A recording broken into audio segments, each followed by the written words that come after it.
може први конкретен да се помолата на граѓаните кои што посетуваат делот на способност, да може да се математичен лекар да дава изјава на која, со која што се согласува поступно да биде организирано.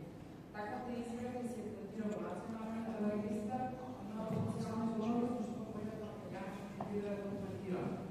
Овој регистар представува официјална евиденција која што наравно посветува автентичност, правна известност и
зборуват. Навистина ми е драго пред председателката, тя председателка, ја викам како заедно учевме 2007, да ви кажам кога. Председателката, подпредседателката на оваа комисија, која што навистина макотребно работат и се трудат да ја зголемиме свесноста во цела држава. Чистински до организаторите, до сите, а мене ме повика и господин Гиовски. Тука е. Татко на нашата Ања и возбудена сум што навистина може да дојдам тука. А поддршка имаме од најголемата хуманитарна организација во светот, каде што бе гувернер Ланско Велес, а и на мало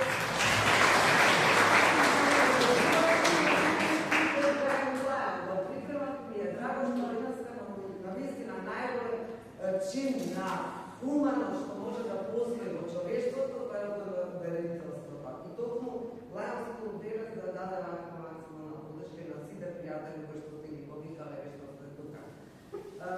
Како педијатар и како гастроентеролог потекнал е 30 години. Имавме многу предизвици, меѓутоа од кога стартав на гастроентерологија имавме дете трансплантирано, кој што сега голямо момче, возрастен човек и живее во Брисел.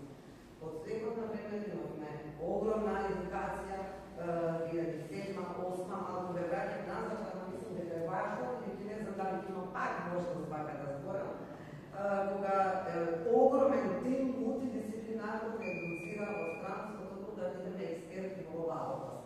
Тоа беше во менторство на заедно си да рекна и ние во стандарите заедно месец дена или повеќе во Брисел, каде што дишавме средно да гледаме како стигнува со хеликоптер некој хепатално откива Црн Дрог. Тоа беше организирано по менторство на доктор Чабиковски и другијата хепатална трансформација со екипа од Меркур од Загреб и се направи 2018 година во нашата држава. Никој тоа некако не го спомнам, меѓутоа тоа беше навистина предизвик кој што не водеше и с голем ентузијазам, книги, протоколи, сами купувавме, правевме и тоа беше навистина така. Но тоа не е за сопрек да кажем да продолжиме понатаму да правиме, да ги продолжиме тие тимови. Во тоа време, значи, за да може да се најде создатен донор, покрај сега за друго треба и Кајла, меѓутоа црвената група е клучна за Црвиот дрог. Меѓутоа, многу голем број метаболни такви испитувања и имунолошки се прават во Институтот за имунологија и хумана генетика. Да го поздравиме професор доктор Христос Миров. Беше така, кога трчавте сите состаноци, се што знаете, што не знаете, се стававме на маса и се трудевме се за да се спасат нашите пациенти. И се ако не кажам, ние преку 30 пациенти имаме во педиатрија кои што ги следиме и кои што се сега и адулти и веќе се преферени преку редите на гастроентерологија патологија за возраст. Но да не должам, не може секој да биде дарител, донор да биде на Црн Дрог. Практично мора да се направат тие протоколи кој може да биде донор, а многу е голем предизвик од односно поставување на точна дијагноза. Највулнерабилна група воопшто во медицината тоа се децата. Кога станува збор особено за дете во првата година од животот. На првиот месец, вториот месец, а се клучни каква ќе биде терапевтската понатаму одлука, дали треба да се трансплантира или треба да се оперира и така натаму.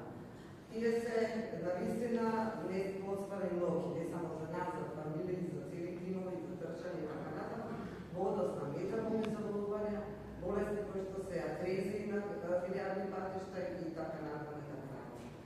Не и се. Значи, кој што е обично појава. Родителот, прв е тој на удар кој што може да рече јас ке дадам дел од мојот деца треба да се значи на протоколи, колку треба да биде големината рецептна. Делот кој што треба да се земе и за да може да се трансплантира. Крвната група, секојаш се прва на борбена линија, секојаш се родителите на тука, меѓутоа, не секогаш па и родителот може да биде донор. Така да тука е тој предизвик каде што треба да мислиме на обществено добро, односно да спасиме нечи друг живот. Значи не мора да ни е родина, ни пријател, ни ништо, едноставно вие имате здрави сте, имате сите исто, ги исполнувате сите услови да бидете донор, тука е таа свесност што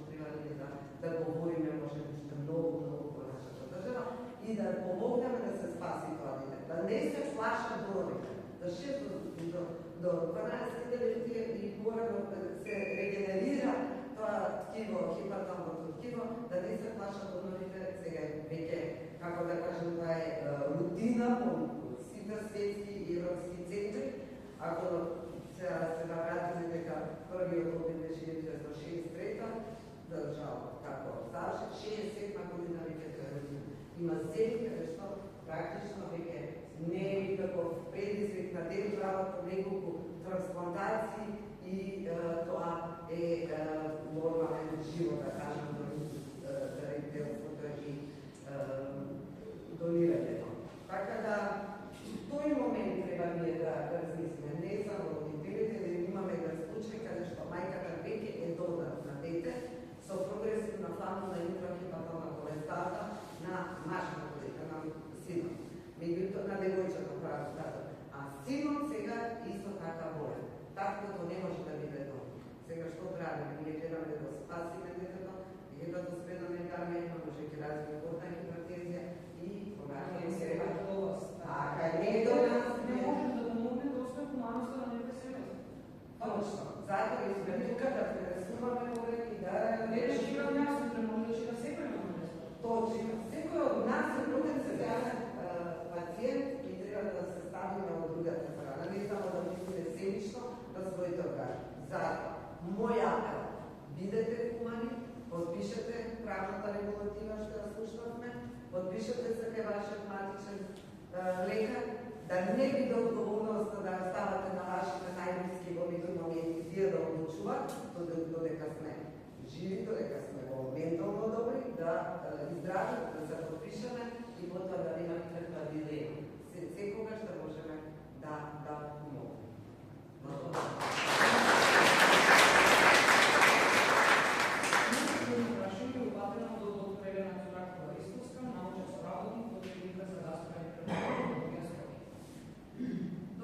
Пациентите со тешки заболувања на срдниот дроб често немаат друга терапевтска можност освен трансплантација. Колку правителството им дава надеж и што би им прашале сите за значењето на оваа хумана.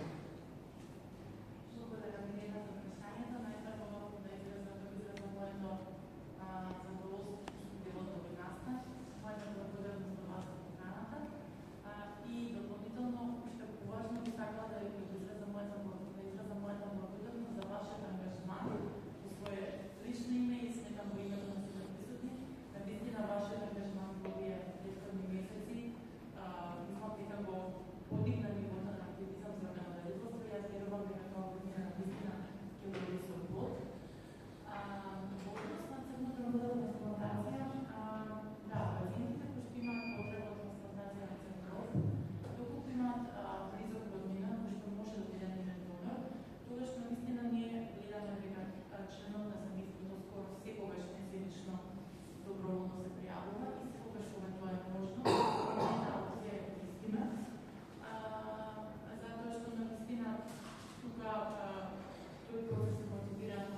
кој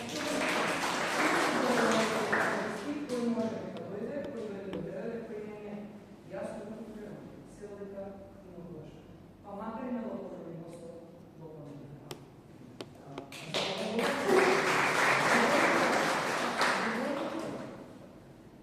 Моето следно прашање е упатено во доктор Гајна Северова, виш научен соработник во Клиниката за микробија Скопје. Доктор, прво благодарам што ме кратко покани. Сосема случајно се запознавме на далечина и ви благодарам што отправите вашите покани. Моето прашање до вас е што би им порачали на луѓето кои се двоумат дали да ја изразат својата волја за домирање одбор. Колку животи може да спаси еден донор, особено кога станува збор за пациентите кои со години живеат на диализа и чекаат на одбор. Благодарам на поканата и браво за инициативата, особено што е доброволна, бидејќи во основа на процесот на трансплантација е волјата и предвидењето на слободната волја. Значи, што ние сакаме? Се почнува од тоа што ние сакаме во животот. А дека треба да помагаме и учи случаи за мали болести, да го помогнеме кој што е постигнат, што може. Значи, од тука трга речам развивање на тоа чувство дека треба да го помогнеме некој. Сега сме зборувам за чеки за моето година на сите лекари од Клиниката за микробија, бидејќи наистина јас битов не сум малку понапред, да речам во овој дел, бидејќи доаѓам од клиника кој што има искуство со трансплантацијата од некаде 1976 година. Значи, само на малку 10 години од кога започнале трансплантацијата во светот, Македонија станала дел од тоа семејство. Да бидете овој процес, значи на вистина да бидете дел од такво семејство. Тука не се нашите колеги на социјалности, кои што апсолутно не е возможно било што, ама заслужуваат нашите братучета, јас питам братучите, кои што го да завршуваат тој процес. Тука е професорот Микроскопски и имунологијата, која што да речам рака по рака и основа на трансплантацијата.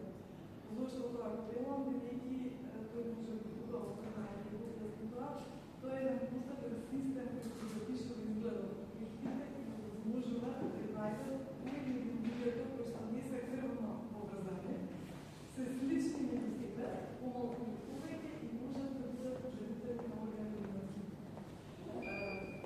На Клиниката за микробија потреба наистина многу бројни вештини факти.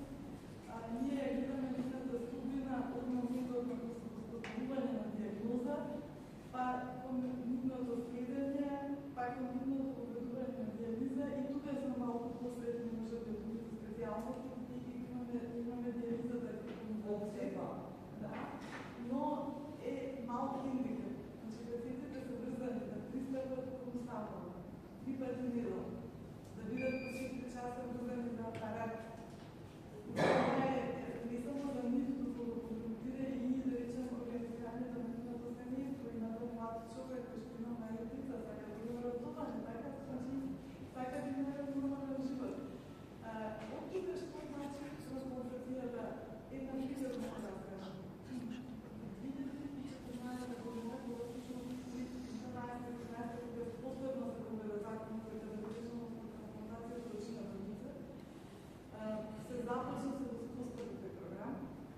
Имате наистина доста една износи работа и во една нос од доаѓа овие луѓе на луѓе кои што дава со пластици, нормално тоа е голема возбуда, бидејќи тие кои што се екипата зајдеат и не се започнува работа и разгледуваме тие се како целата поставка, тоа што кај значи многу е обрна. И секој чекор е запишен, пишен со документи, со луѓе, со дописи. Значи, дури да сакате да правите некај компјутерта е невозможно.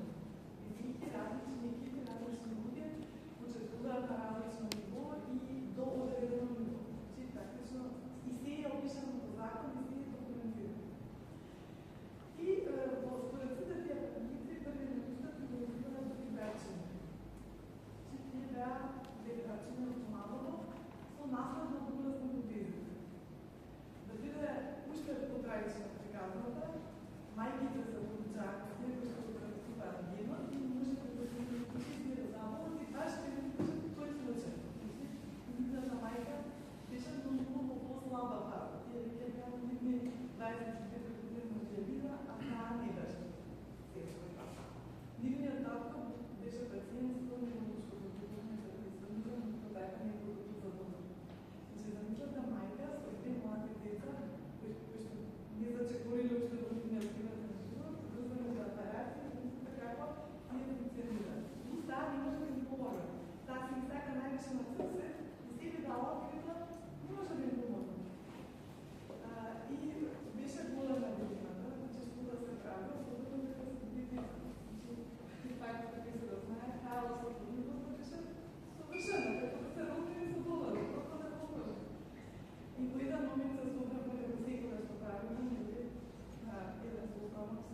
учинители во времени, се постави на решање, дали знаеш дека вода може да биде две деца од една мајка. Значи, може да стане нешто неуспешно што ќе биде и пошто јас сум мајка, кој да му мислам сега, меѓутоа нема етичка дилема, ние не можеме да им помогнеме на друг начин. Може би едниот ќе добија шанса, може би другиот никогаш. И така, отидоа, создаваше композицијата, за нити за наша спиќа, значи, премногу успешна, ја веднаш таму поставија тоа функција, кому крија е дека во првите 3 дена на образовна функција на во меѓувреме и 20-та се оженија, година станица. Фантастично функционира, годината се трошка 12 година на презентација и тие се сооднесна функција на потребот и јас решив да не се публикуваме тоа решетно. Заради тоа што навистина ретко се случува, меѓу да се сум многу емотивна, бидејќи знаете што случи на една мајка ќе кажете вие седете тука, ние за една десетина сати ќе ви кажеме како двете деца ќе бидат и тоа беше страшно. Така да тоа беше еден мотив да речам за мојот живот, секогаш давам подршка, огромна почит во секој оној кој што бил во поставката да биде дарител, во семејствата кој што да биде, бидејќи човекот дека нема похуман чин од тоа, не постои, не може да направите нешто похумано од тоа да му дарите некому здраво. Во однос на законските измени, одиме чекор понатаму, јас ви раскажувам дека колку пати ќе се менува закон, што ќе расте свеста, спремноста на населението да ја прифати таа работа, да ја прифати што значи можеме дека органите се постапнуваат да се гради, да се дават на него, да му се даде живот. И заради тоа интервјуирането што се поделјаме за да се внимаваме на мислите. Значи, секогаш кажувам тоа што на начин прашајте. Размислете во себе. Прашајте, а особено вашето изразување на согласност за време на живота има уште поголема важност. Вие знаете на правна смислено не тука правник, дека не постои по-цврст доказ за вашата волја од таа волја дадена причина која се држи. Така да голема благодарност да биде и од пациентите, и од нас за поддршката, за се она што да значи чекор понапред, а чекорот понапред може да се случи понапред во приширување на некој евентуално популизам и така натака, меѓутоа тоа се некои чекори за кои што населението вкупно треба да порасне. И најмногу што еднаш благодарност на представниците на верските заедници, значи бидејќи ние сите сме различно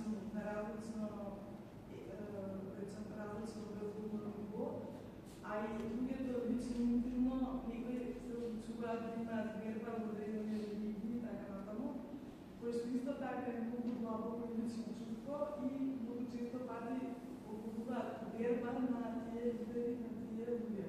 Ние во Македонија имаме среќа што имаме верски заедници кои што сите ја поддржуваат овој процес и немаат таква забрана од нивната вера дека не треба да се дава. И благодарам уште еднаш и да кажам дека вашето да за неговото значење на мојот живот да нас не работа.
се уште не е магично се разбира, затоа што компликации се уште постојат.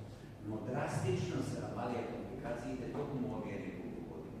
Компликациите кои што постојат кај пациентите со имплантирани девајси или популарно кажано механички срца кога ќе да ги имплантираме, се почувајќи од тромбоемболиски компликации преку крварење, преку слабост на пумпата или тромбоза на самата пумпа, се до инфекција.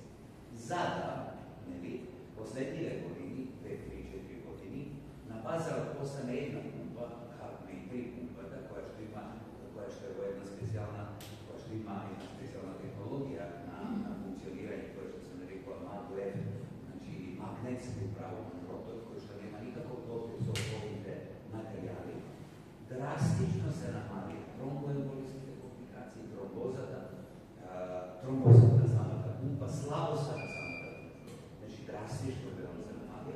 Остана како единствена најчеста компликација е само инфекцијата на оној излезниот кабелот кој што оди од пумпата, надвор од човековиот организам до оној девајс кој што го управува истиот. Меѓутоа драстично е намален бројот на компликации. Значи се поблагодарни сме и на овие пумпи. Оваа технологија, знаете, малку да се вратиме назад во историјата си да имаме, мислете дека е 24-21 јули, на 20 јули американците жејски во 2000 година кога беа испратиле сателитот за месечината, кога првите луѓе стапна на месечината. Во тоа време председател на Соединетите американски држави до Никсон, мислам 20 јули, 21 јули прината професор Дебелки од Никсон и му вели сега, пошто даде пари за месечината да ќе даде пари за вештачко срце. Значи од 69 година он добива големи пари и активно работи на творење, создавање на механичко срце. И сега можете да замислите колку време тако. Имаше многу разноразни пумпи со подобар полош, успех главна полош. Сада последните 10 години веќе се направи бум во таа технологија, а овие 3-4 години, значи, порасне истиот во многу големо подобрување на истини и намалување на тие компликации. Замислите колку долго од кога датира оваа работа и колку долго дојде за да се дојде до одреден степен, но се надеваме дека ќе дојдеме до или уште по квалитетни технологии и помалку компликации. Значи, сепак, како и за трансплантираниот пациентот со вештачка пумпа со механички асист девајс е пациент, останува пациент, треба да се следи, можни се компликации, ги пратиме, треба да ги решаваме, треба да ги предвидиме и така натаму. Но сепак, вие се измолите одговор, особено за пациентите кои што се во мостот до трансплантација, тука се суверени, тука треба да сме среќни, нели? И понатаму, мосто евентуално, ќе се скапи многу, меѓутоа во поразвиено свет мосто опоравување брзо или мосто decision до решавање на тоа што ќе се прави понатаму и на крајот една дестинационална терапија, нели? Не кај постари пациенти, туку кај пациентите кои што е контраиндицирана трансплантација од една или друга причина истата не може да се направи, за да понатаму се предпроцени пациентот и може да ќе биде за трансплантација. Зашто често се работи за слабост на периферни органи, а со пумпата тие се подобруваат, и на префузија се подобрува, и на функција се подобрува, и многу тие пациенти кои што се контраиндицирани за трансплантација ставени на пумпа, а не се престарива на пумпа. Се уште се во возраста кога може да прима срце, се реализира и лекуваат на листата за трансплантација.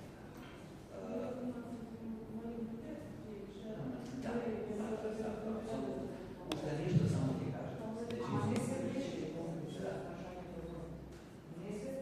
решение, крајно решение. Апсолутно не се. Целиот е рецина за или зборуваме па дека веќе се високо на листата пациентите со механички асист девајси за трансплантација. Сега уште нешто само да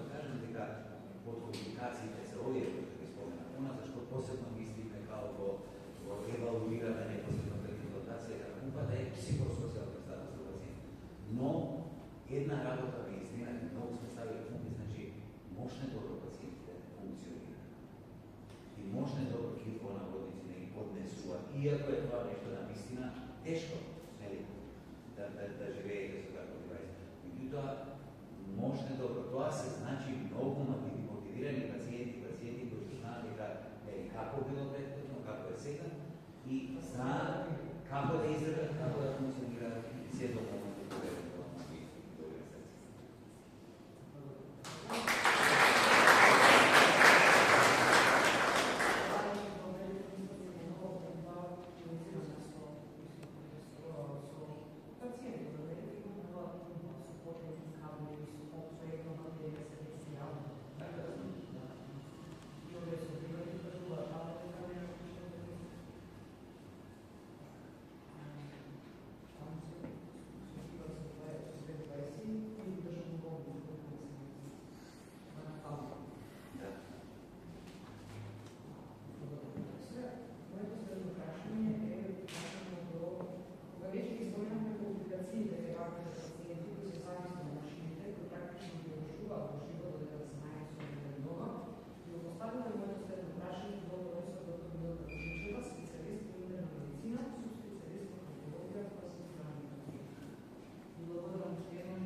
Овој концепт на инжекционална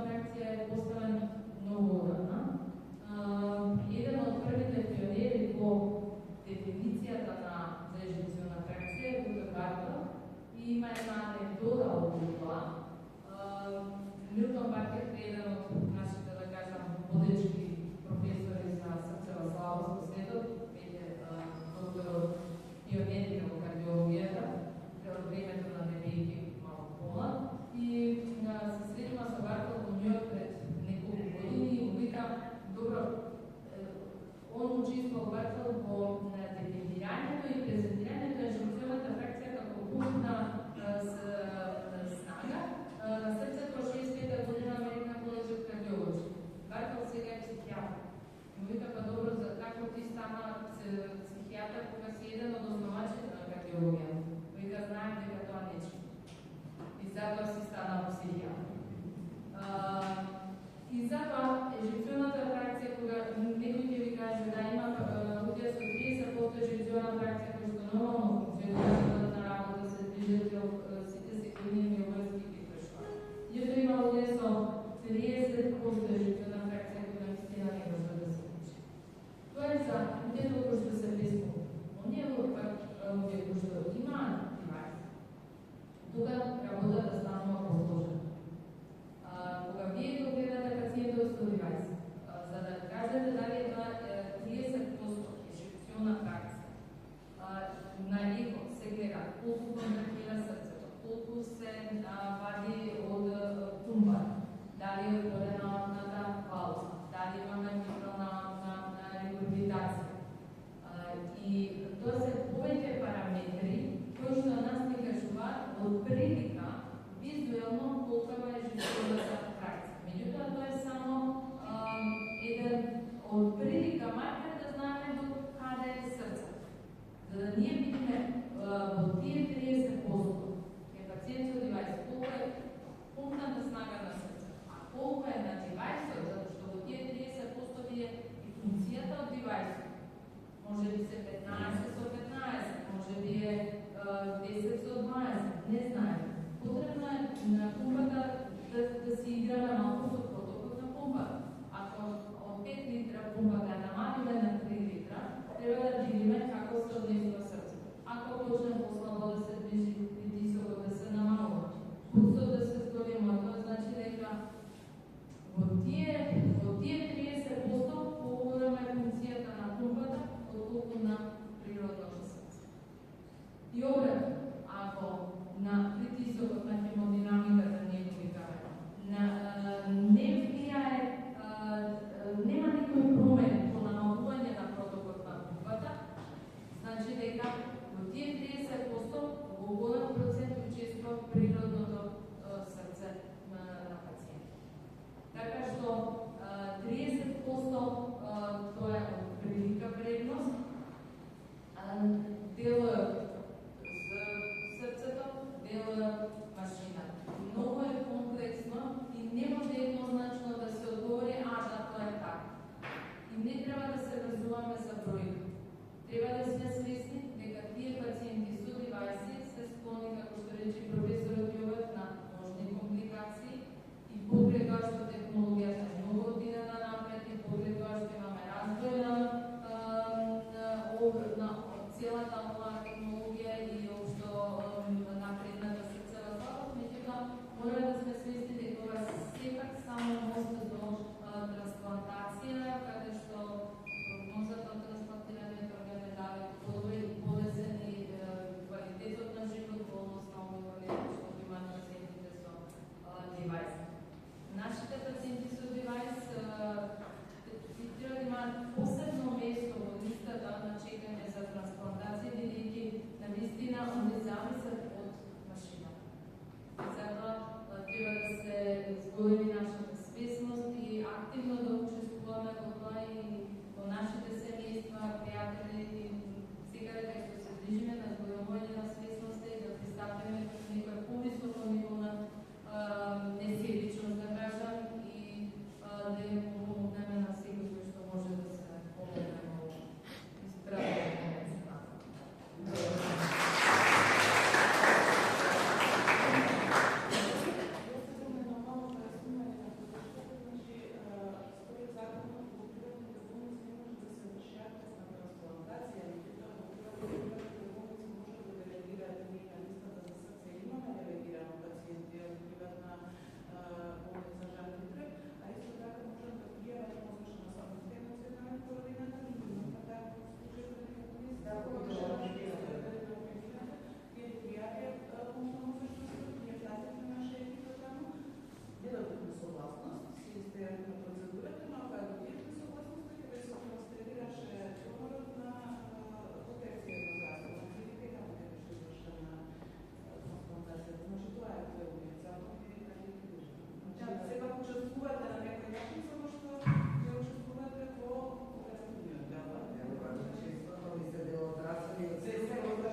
ако дойде по дефолт, ние нямаме поема.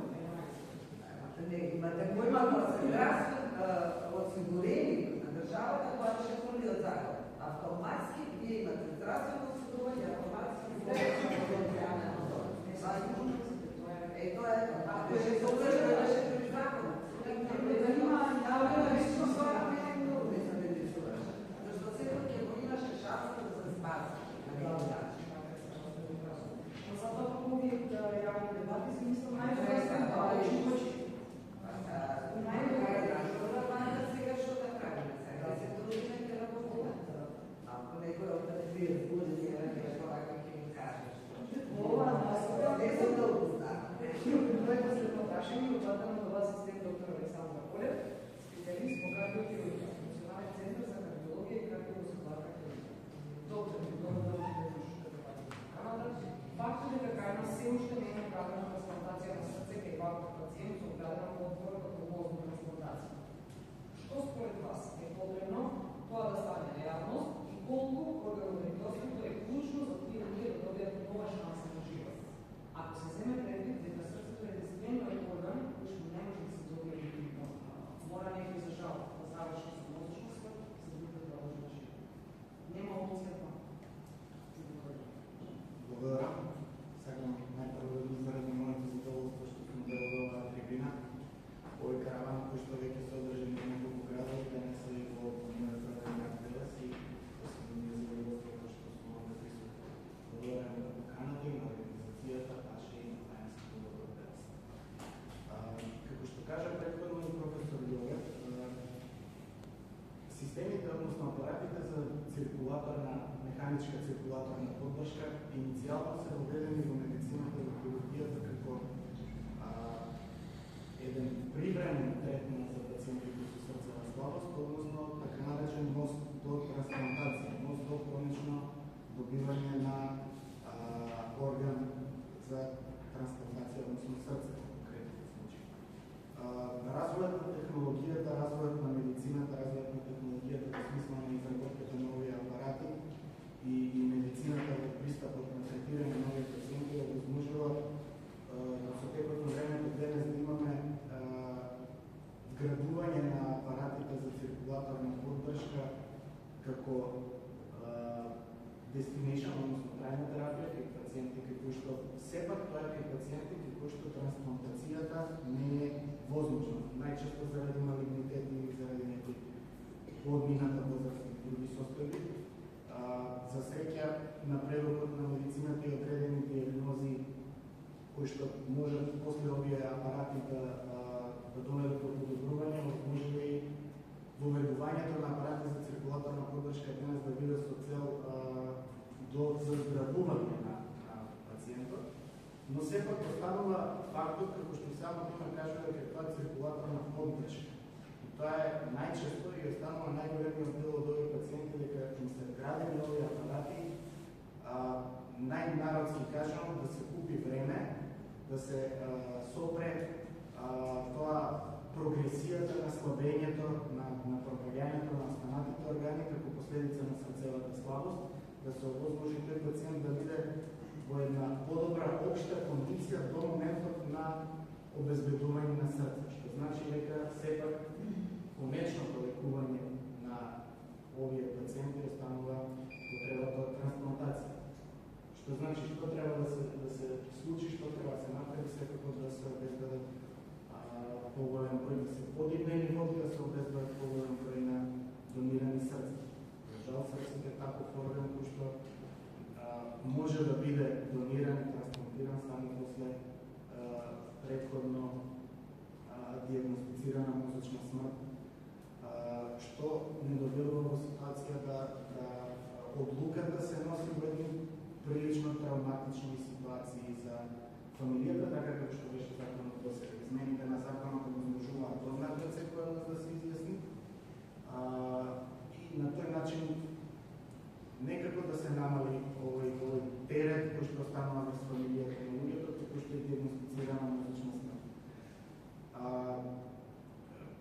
Значи, бројот на не знам колку е точно бројот на пациенти со имплантиран механичка циркулаторна поддршка во земјава расте.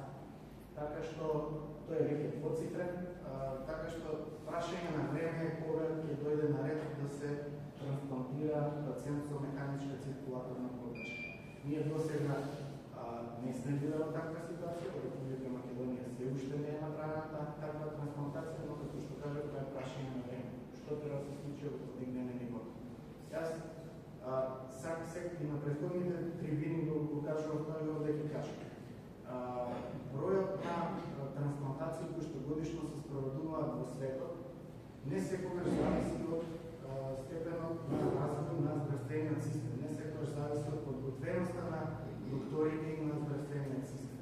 Ние во Република Македонија веќе неколку години назад имаме веќе обучени доктори за третман на срцева слабост, се вршат трансплантации и сме подготвени во именно да направиме трансплантација и кај ваков пациент кој ќе има потреба и кој ќе има срце. Меѓутоа, за сето тоа потребни се органи. Ќе ми извините ако сгрешам, има една анекдота, една приказна која што раскажува за прашањето, мислам дека беше Маргарет Мед, археолог, професор, кога била запрашана кој е најголемиот археолошки доказ за цивилизацијата, за цивилизираноста, спротивно на очекувањата на студентите дека тоа може би ќе одговори дека се тоа храмовите или канализационите системи или нивото на изградени патишта, нејзиниот одговор ги запрепастил кога кажала дека тоа е фосилот во кој што е виден доказ за заздравена бутна кост. Тоа е тоа што нас луѓето не одвоило од животните, цивилизацијски. До тој момент луѓето се однесувале како животни, кога ќе се повреди некој со таква повреда, тој бил не бил лекуван, не бил третиран, не бил спасен од околината, туку бил едноставно останал сам. Тоа е нешто што цивилизацијски не воздигнува. Според мене, следниот чекор кој што цивилизацијски не воздигнува понатаму е тоа највисоко ниво на хуманост кој ние си донираме органи едни на други, особено донирањето на срце во ситуација кога имаме мозочна смрт. Сметам дека нека не ми замерат колегите од другите градови, малце и локал патриотизам. Веле се град кој што покажал во историјата дека предничи во историјата на Македонија првото училиште на македонски јазик, првата гимназија, било во Белес, првиот театар, првиот театар, библиотека, било во Белес, аптека, еве кога сме веќе и кога сме веќе во Белата и првата диплома на медицинскиот факултет на доктор Цвет Барсов во Белес.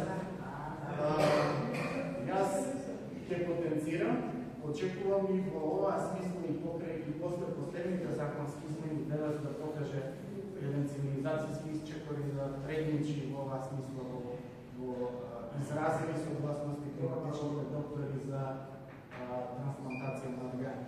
Ќе се подсетам само, мислам дека имавме набрзо после првата трансплантација на срце и согласно со семејство на донор во Белес кој што донираше при органи и тоа срце да немаше соодветен реципиент, тоа беше баш, мислам, после првата или втората трансплантација на срце. Благодарам.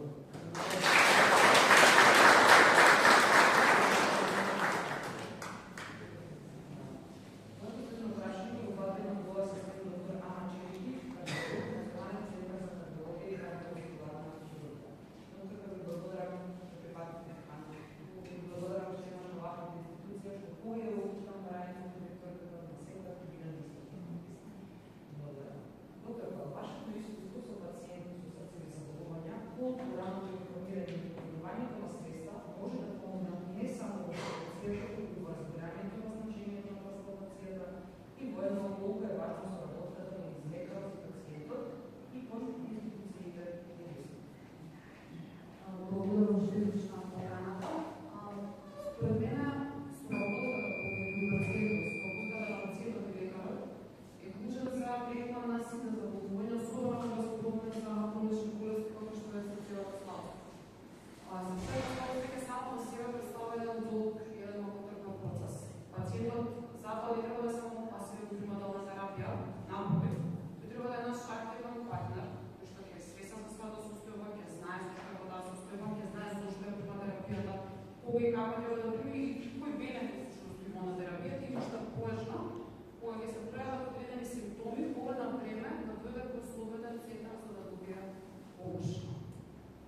него. Значи таа неизвестност што постои кај пациентите со напредната срцова слабост, е него е многу подобро и самиот да посигурен и самиот да мотивиран редовно да ја прима терапијата, ние што ме дадоме да информација не рефлектира и предима големо здравје. А веруваме да на нас како лекари презители се согласите дека апсолутно ни го леснува целиот тек на лечење, бидејќи ние сега имаме човек, фактот се соработка, што се думаме заедно, се договараме заедно, да се многу повеќе добарува еден за друг. Што правиме понатак? Бојан е еден пример за ова. Еден пациент кој наистина храбро се покаже, пред еден момент не покаже болма од целиот тек на неговото лечење и апсолутно дисциплинираноста на пациентите, тоа е било време. Баш кај него и покрај тоа што е само дечко млад на 23 години се покажа многу храбро од било кој пациент, јас нешто го сепа што било видено. Она што е основа всушност на целата наша соработка е токму таа доверба, токму таа информираност на време на пациентот и нормално свестост, бидејќи едно свестно и информирано семејство различно ќе погледа целиот процес на дарителство. Веруваме како што сите приказни што ни ќе кажа колегите денеска, посебно го приказната на доктор Гајлева, сите кога ќе отидеме, кога ќе напрашаме клиничен приказ, ќе сме похрабри да кажеме да се согласуваме, да ги дадеме нашите органи за да спасиме нечи татко, нечи син, нечи аптека или нечи бракова сестра.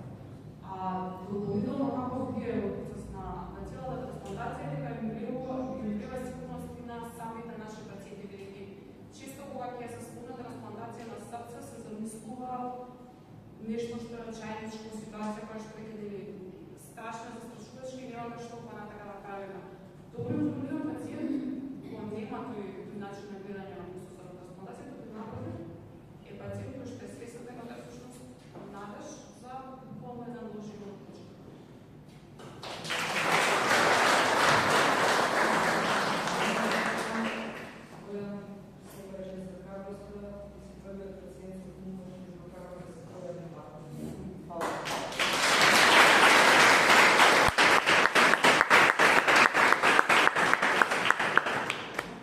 Koja će na 24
што со годините човек станува по-кус во исказите, затоа што искуството му дава можност да со помалку зборови да каже, ја мислам дека ќе може да каже. Именно, од зачнувањето на нашите организми, мајката и таткото, се пренесуваат наследните особини за имуниот систем, за одбраната. Значи, сите ние со зачнувањето имаме некаков генетски потенцијал за имунолошка одбрана или имунолошка способност за функционирање на таа одбрана. И да не должам во текот на животот до цело време, до смртта, организмот врши така наречено само препознавање. Огромна низа на механизми, нема да влегам во тоа, што значат јас си го познавам мојот организам 100%. Секоја молекула, секоја клетка, секој рецептор, се што е моја, јас го препознавам, сите ние го препознаваме и тоа се како имунитет. И тоа е она што ни дава предност да од илјадници вируси кои што ќе не сретнат во животот од кога ќе се родиме па до дека умреме, ние не се разболуваме, а не знаеме дека тоа е имунолошкиот систем на нашиот организам. Страшно снажна процедура која што ние во еволуцијата сме осознали. Се разбира, тоа е добро и за многу бактерии, за многу молекули кои што нашиот организам е способен да се одбрани, но кога треба да се помогне, кога ќе некој орган откаже, некој ткиво ќе откаже и нам ни е потребно, тогаш станува контрапродуктивно, односно се што не е наше, почнува да го паѓаме за да се отбраним од него, односно да го отврним. И тоа е основниот проблем со кој што ние се сретнуваме. Се разбира дека тоа е многу одамна препознаено и медицината во целина, етнологија, фармакологија има развиено лекови за таа намера кои се наречуваат имуносупресиви и има и други. И има протоколи, има за секој орган, за секоја прилика, но она што е значено да сватиме дека без имуносупресија нема трансплантација. И не само тоа, него се додека нашиот организам ја има таа способност да се брани, мора да го третираме со имуносупресија. За некои органи тоа до крајот на животот, за некои за црниот дроб може да се прекине после многу години. Меѓутоа, генерално тоа е тоа. Од друга страна, имуносупресивите, иако возможуваат да го толерираме туѓото за да не спаси, предизвикуваат зголем број на вирусни заболувања, огромен број на бактериски заболувања и да не реда понатаму, значи тие две страни на медаљата и заради тоа првата година, особено додека организмот развие своји така наречени имунотолерантни механизми, е најзначено да се примаат имуносупресивните лекови. За среќа ги има во светот, ги има кај нас, тоа не представува некој проблем.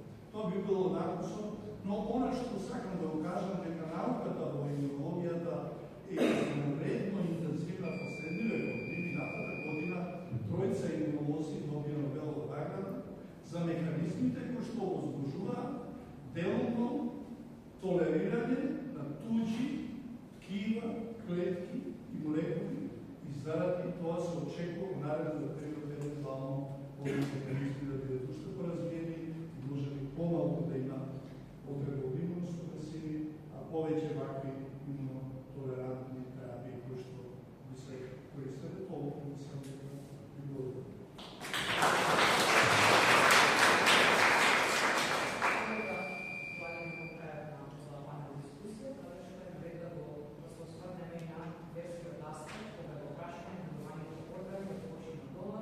И гледиште на вреските следници, како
само за медицината, туку и за етиката, за богословието и за цялото наше общество.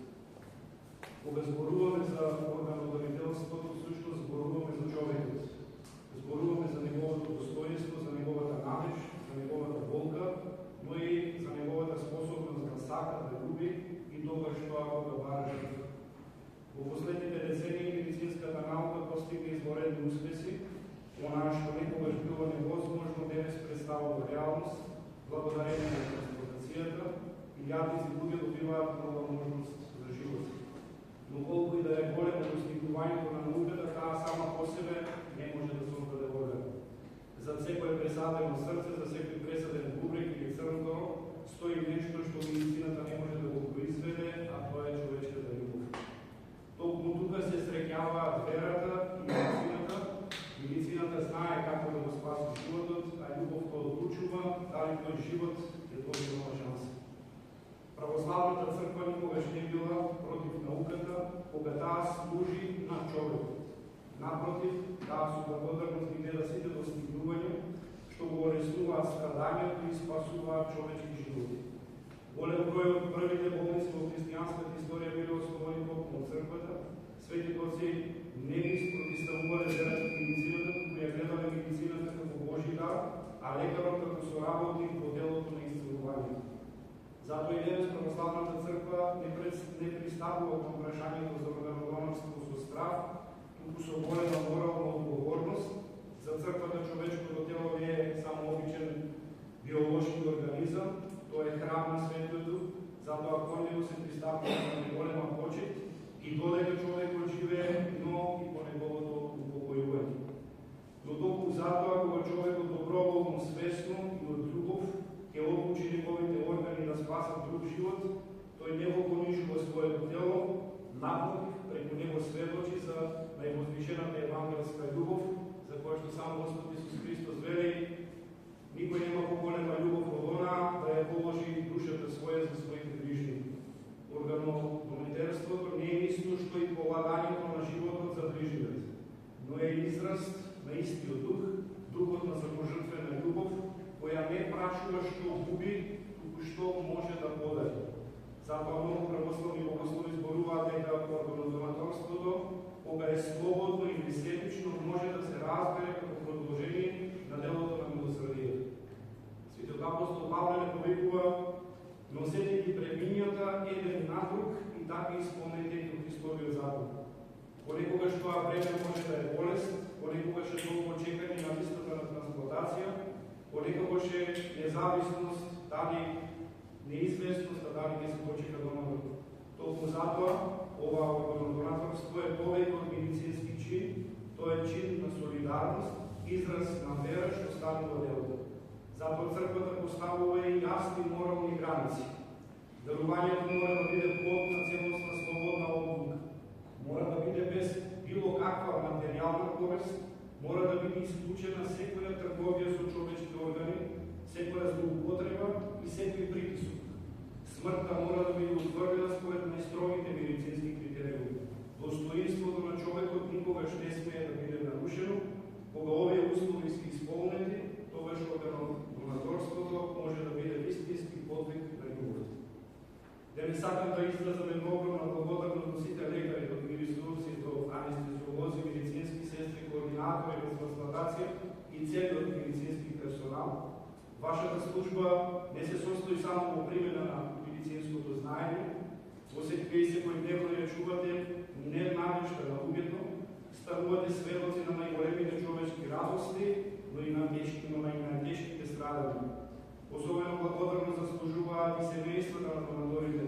Во мигови кога нивното срце е скршено од болка, тие успеваат да помислат на некого што никогаш не го запознале.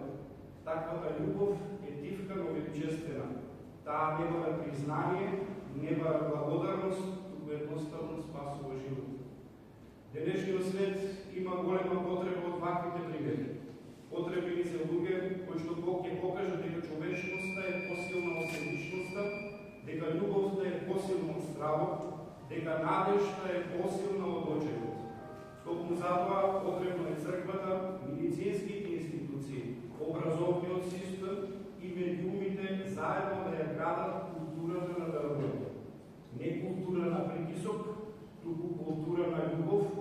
Не култура на обврска, туку култура на слободен избор, заслова на информираност, на доверба и почитување на човечкото достоинство. Ќе завршам со мислата на светиот Јован Златост дека не е доволно да не му правиме зло на ближниот, потребно е вели да му правиме добро. Во тоа е и суштината на христијанскиот живот. Ако преку нашето добро некој повторно ги отвори очите, повторно здивне со здрави гробови или повторно почувствува чукањето на едно ново срце, тогаш нашата љубов навистина станала продолжение на Божјата љубов кон човекот. На крајот, дозволете ми да ја повториме евангелската вистина дека љубовта секогаш дарува, таа не пресметува, не бара награда и не се плаши од жртва. Во свет во кој што честопати сме сведоци на равнодушност, организаторството, не пресме подсетува дека човекот е создаден за да живее за другиот. Нека Господ Бог ги благослови сите кои што со својата стручност ги спасуваат животите на луѓето, сите семејства кои што во миговите на најголемата болка се одлучуваат за најголемото дело на човеколюбието и сите пациенти кои што со надежда очекуваат својот нов почеток. Да бидеме луѓе кои не само што зборуваат за љубовта, туку и ја претвараат во дело. Затоа, кога преку нашата љубов продолжува животот на другиот, тогаш најсилно сведочиме дека човекот е создаден според образот Божи, а тој е љубов. И благодарам.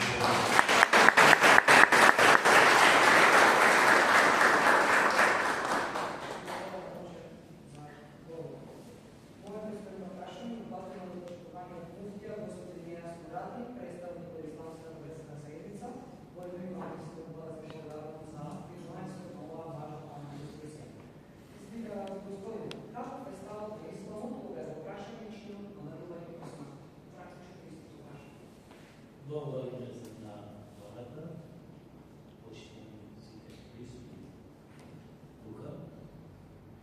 Накратко ќе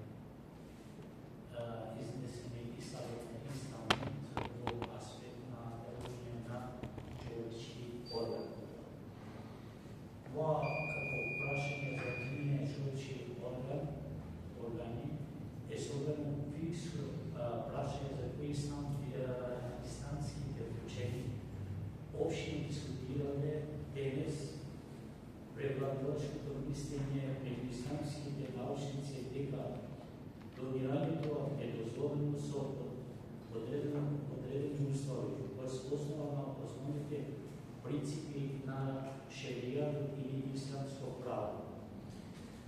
Основен принцип во исламот заштита на човечкиот живот. Една од главните цели на шеријатот или исламското право е заштитување на човечкиот живот. Аллах или Господ вели во Коранот или на цитат на Свето писмо Коранот, кој ќе спаси живот како да го спаси целото човечанство. Значи, това е многу модерно нешто, кое што треба да сватиме за ова хумана цел и дарување на органи на човекот. Овој ајет или овој цитат е најсилниот доказ што го користат учените за дозволеноста на трансплантација на органи.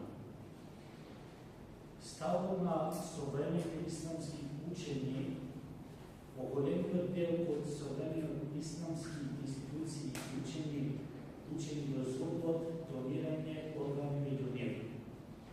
Меѓународната исламска фикска академија, Советот на големи учени во Саудитска Арабија, универзитетот кој е најстар во Египет Ал-Азхар, бројни муфти исламски институции низ свет. Но со исполнување на одредени услови за дозволено донирање органи. Намерата да биде спасување живот. Трансплантацијата мора да биде за лекување или спасување живот, не за луксус или естетски причини. Согласност на донаторот лицето да даде дозвол додека е жив. Или после неговата смърт се бара семейството, значи да донира орган от умрели. Да не му се нанесува щета на донаторот, пратеникот, пророкот, Мохамед рекол. Нема нанесување штета, ниту зваќање со штета. Не е дозволено донирање ако сериозно загрозува животот на донаторот. Забрана за продажба на органи, човечкото тело не е предмет за трговија, донирањето треба да биде помачен, милосрдие, добротворство. Потврдување на смртта кај донирање по смртта мора да биде потврдено по служни лекари. Донирање органи по смртта многу християнски учени го сметат тоа за трајна милостинја, садака или по арапски садака пунџавије, што значи бидејќи човекот може да биде причина за спасување живот и по својата смрт.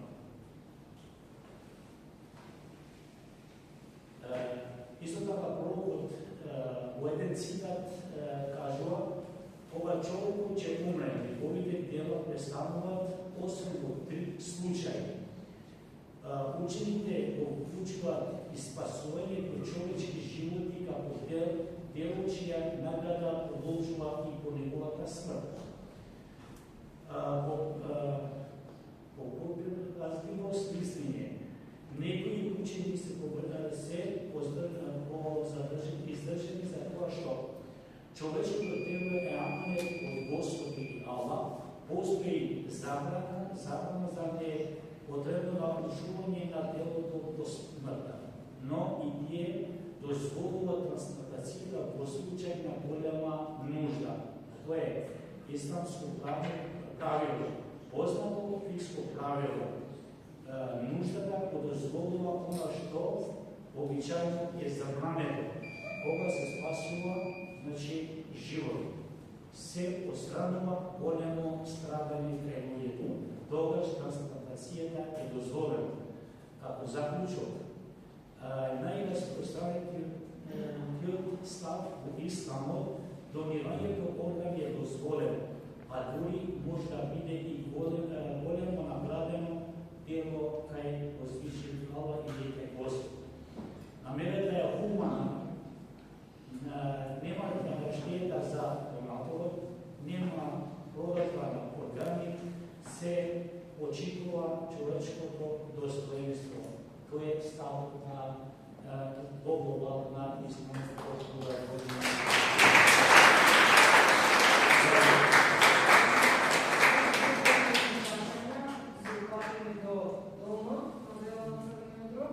До мајка на пациент со бешничко срце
работа му се скратени, но сепак се прилагодuje на сето тоа. Друго, не смее, скратено му е, ветер мало дете сака да се оди на бање, сега ветер период, езеро, да земе, сето тоа не може. Тоа е сепак една голема помош, се дека чекаме екстранце, така да ще ви кажа еден мост. И како се молам за моето дете, има подобрување, така се молам и за сите деца, на кого му потребно срце, на кого му е потребно црндрок, на кого бубрек. И треба се така и на сите народот, јас како белешенка, ако до нашите сограѓани, да донираме органи, да спасиме живот, а и широк другите градови.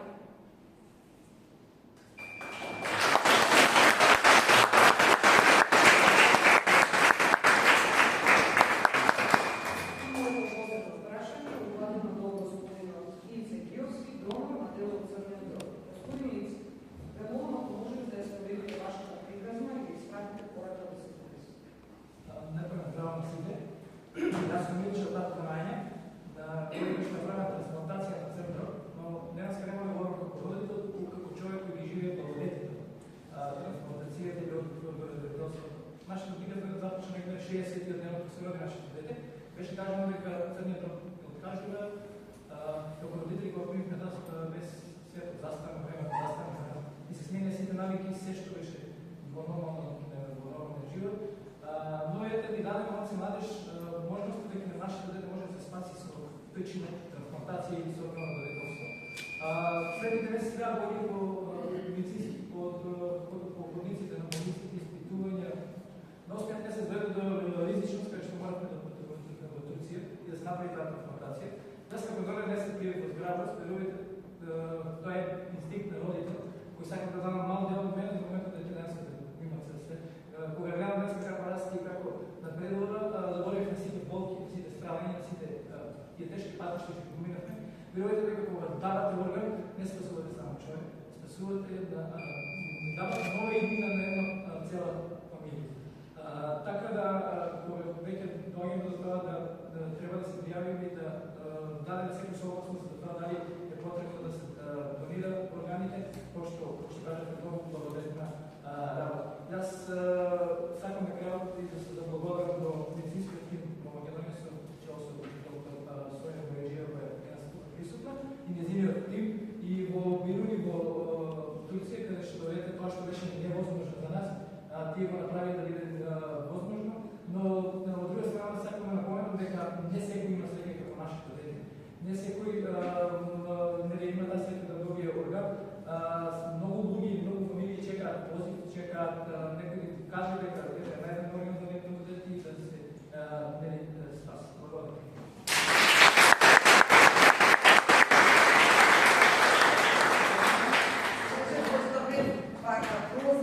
Секогаш вака се говори. За сите кои што донирале, еве во конкретниот случај за нашата Ања, кои што сите се боравме, родителите и мајката, еден огромен наклон, мајка ќе кажам.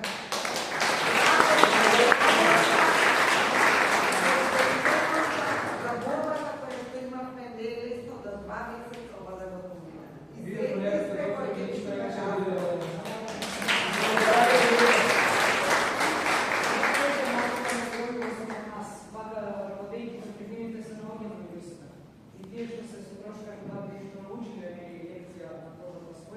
Даваат рака, некои покрај, шансата не е, некои тоа више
не чуваат по Ленина и по светот постои таа доминирање веќе по H2H, old програм, пардон, или најанглиски, македонски би значило постои да дебели.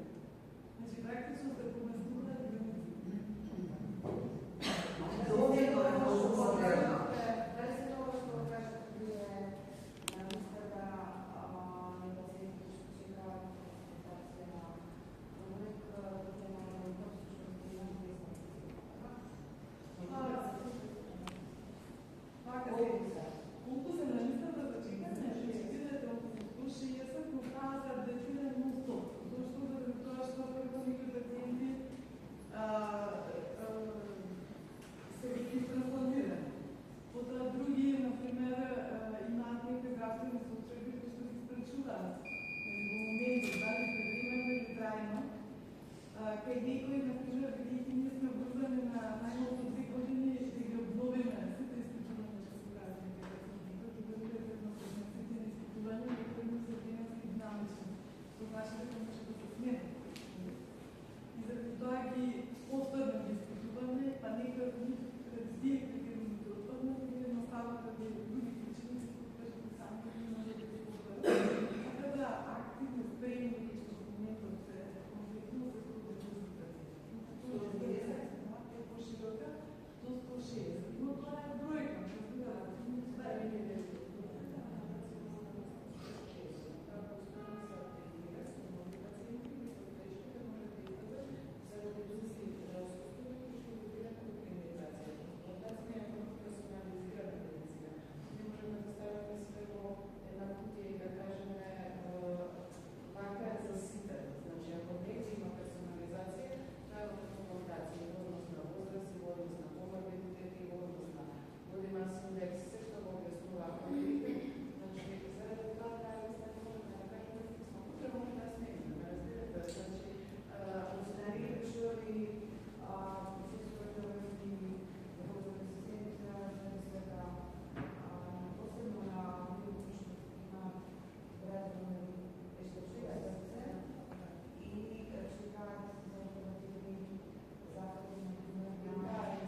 мозочна смрт до обезвредување согласности од трансплантација, тоа е една наистина борба со времето и тоа срце после мозочна смрт прогресивно слабо и иницијално може да се процени дека пациентот со мозочна смрт е потенцијален донор, до моментот да се реализира таа трансплантација може веќе драстично да ја измени.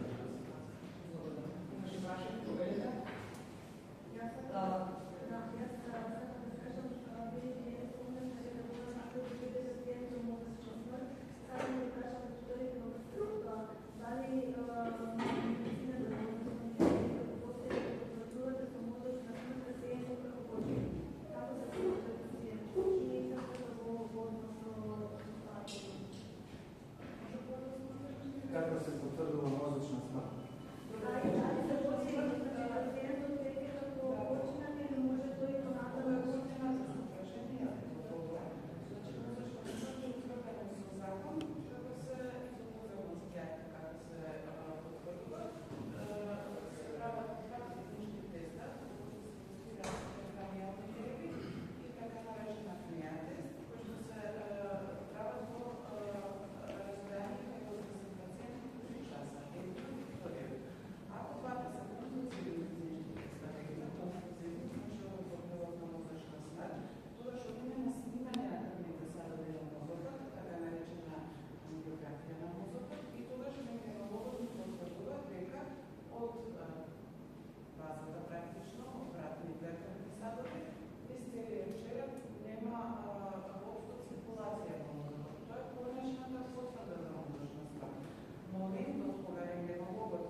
За органите постои уинаков критериум, но за матичните клетки постои друг критериум, ако това да кажа.